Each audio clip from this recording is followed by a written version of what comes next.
Happy Friday, everyone. Welcome to Great Day, Connecticut. It's Friday. Hello, I'm practicing good posture. Okay. That's just because I feel like I should. Yeah, it's always good to sit Because I up saw straight. myself in the interview with Bruce DePriest. I look like a hunched over old man. I'm like this. I'm like, hey, Bruce, how you doing? So now I'm going to sit up like this. Shoulders back. Shoulders back. Strings coming up from your Strings head. coming up from the head like the Queen. Yes. Well, all right, Friday might be a day to go for a stroll on the boardwalk. It's National Play Monopoly Day. Yay! Yes, the National Day calendar says that Elizabeth Maggie, is it Maggie or Maggie? All right. But she created Monopoly in 1902. 1902, God yeah. bless. And of course, Parker Brothers manufactures it. It's 500 million people have played the game, they estimate, since 1935. Now the question on the morning show was, have you ever played to completion? Yeah. A lot of people start the game and then they don't finish it. It does take too long. It takes hours. But right, but like sometimes if you're not that great at it and you go bankrupt soon, then... Yeah, we were wagering and we had a friendly little bet, and when I was in Ogunquit, this was many years ago, and there was a little drinking involved, and we finished to completion, and I won. And I won all the loot. That's very It's good. like $10 I won, but nonetheless. So anyway, if you want to play Monopoly tonight, that's... Play Monopoly. Mm-hmm. All right, the two turkeys, Peanut Butter and Jelly, those are their names. They're getting a presidential pardon, so they will not end up, there'll be no peanut butter or jelly on anyone's plate. They're so beautiful, aren't they? Look at the purple head and the pink neck. I don't think of turkeys being all white and feathered like that. These That's beautiful. these are gorgeous turkeys. They look like almost like they're the color of doves. So they're going to go live Swans. out. They're going to go to Purdue, get it. They're going to go to they're going to go to Purdue University and live out their lives.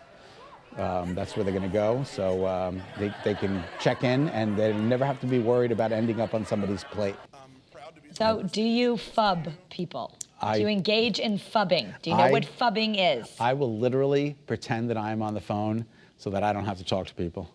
So you do fubbing. When I see somebody coming, I'm like, and I don't want to talk to them, I'm like, give me the phone. Yes, I've had full conversations with myself just so that I could get out of not talking to somebody. Well, this is actually like looking down at your smartphone when you're in front of someone. A new study found that 91% of people are guilty at looking at their phones while socializing with someone who's physically in front of them, and they say most times the reason is boredom. Well, what do you do on the supermarket line? What are you going to do, talk to the people in front of you? But what if you're having a conversation with somebody and then you just decide to look at your phone? That's just plain rude. Well, that's called fubbing, and 86% of Americans say they regularly use their phone to avoid interacting, which is what you're talking about. But you could also just, if someone's, like if you're talking to them and they just look down at their phone, they might be bored, and that's called fubbing. How could you be bored in a conversation with me? That would never happen to me. Not. Exactly, look at you on your iPad over there. Very good. Well, if you're looking to shop at Victoria's Secret this holiday, you might be going commando. Okay, the lingerie company says about half of the merchandise is stuck in transit. They're doing everything they can. A lot of boats have their merchandise, in port, and they can't get it off. They're using airlifters to try and get it out to people, but there's a lot of backlog. So they said the company CEO says 100 ships carrying products are anchored at ports, but they just cannot come ashore. This is absurd. Well, this is affecting so many things. Does Victoria shop local? Small Business Saturday is coming up. They you don't have to worry about the shipping. A small men's line at Victoria's Secret. Do they still have that, like with boxers and for a very limited time, a long time ago? I remember going in there and they had like. But the boxers might have been for girls. No. They were like, I think for women to buy their husbands some silky, sexy lingerie. Oh. Like, because the women are shopping in there, they might as well get their husbands something nice as well. Okay. I vaguely remember that. Correct me if I'm wrong. Let me know on my Facebook page. I'll never see it, but let me know. Anyway. You just thought that was a good thing to say. This story is for Renee. Yeah, there's a dog who's very wealthy. He's the world's richest dog. Very wealthy dog. And he's in the real estate business. He's selling his Miami mansion. Mm-hmm. It was once owned by Madonna. So they're selling it for $32 million. He's a German Shepherd named Gunter. Look at this. Look at this dog. The dog owns the house, and it was inherited from his grandfather, another dog. So it's been passed down and passed down. His grandfather was the pet of a wealthy German countess who left, all the goods to the dog. What a beautiful dog. So they're going to sell the mansion. It has 9 bedrooms and 8.5 bathrooms. I'm not sure how much the dog uses, but all the money goes to the dog. The dog owns it. It's in his name. Look at that couch. Look at that setup he's got going on there. That's absolutely fantastic. I wonder if the dog knows he's rich. Oh, I'm sure he does. Just the food that he eats. Does he know? Alone. He gets special kibble. Yeah, he's like, I'm rich. Is he going to sit down and like look at the offers, and how's he going to determine which one he wants? He barks with an English accent. He's so rich. It's like, woof. Maybe he bought the Constitution. You never know.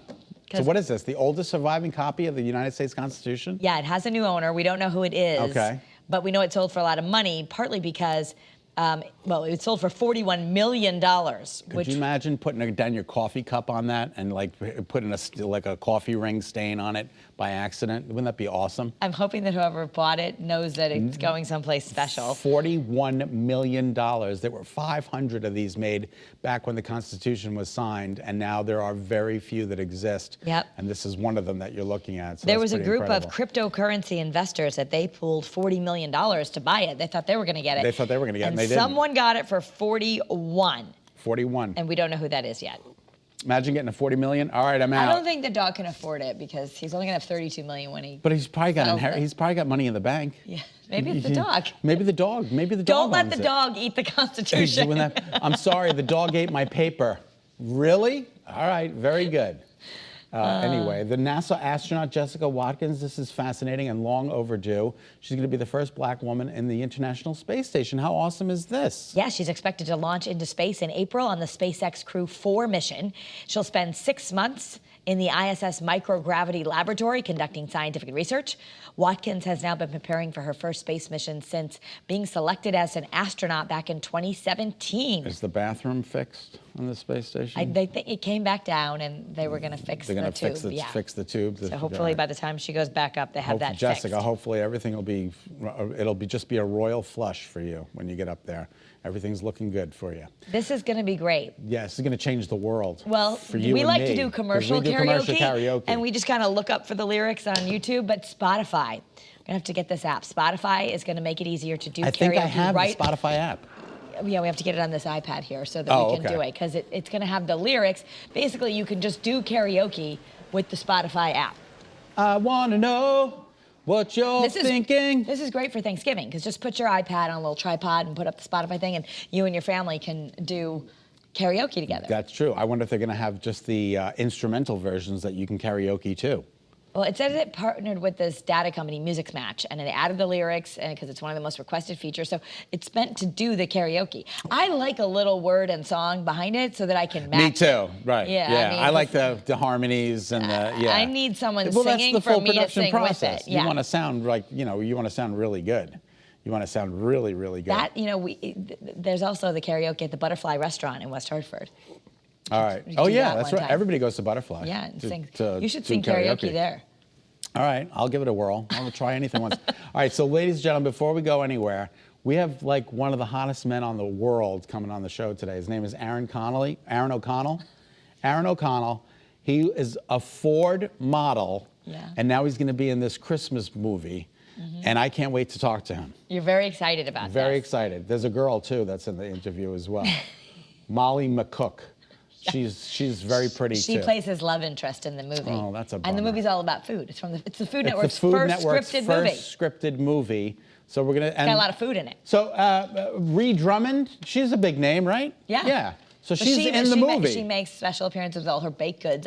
She's the owner of a bakery. She's called The Bee. Yeah. So this is going to be pretty fun. So it's basically like, you get to watch lots of food. Watch lots of food. And attractive people. And really attractive people. And then get in the Christmas spirit. Get in the Christmas spirit. I'm all ready. I got can you see my tie? It's got the Nutcracker. Got the Nutcracker. Do you remember when we went and we played in the Nutcracker? Yes, I was just talking about that. You were the Rat King. I was the Rat King. And I was a nurse. We have a story about the Nutcracker coming up, and I wrote that in the intro, that you and I went and did the Nutcracker together. Yes, that was very You fun. were what? The nurse? I was a nurse. Oh, you were taking all the injured mice off the field. So, yeah. We had to drag another rat off the stage. I do remember that. There was a big rat. He was heavy. He was a big rat.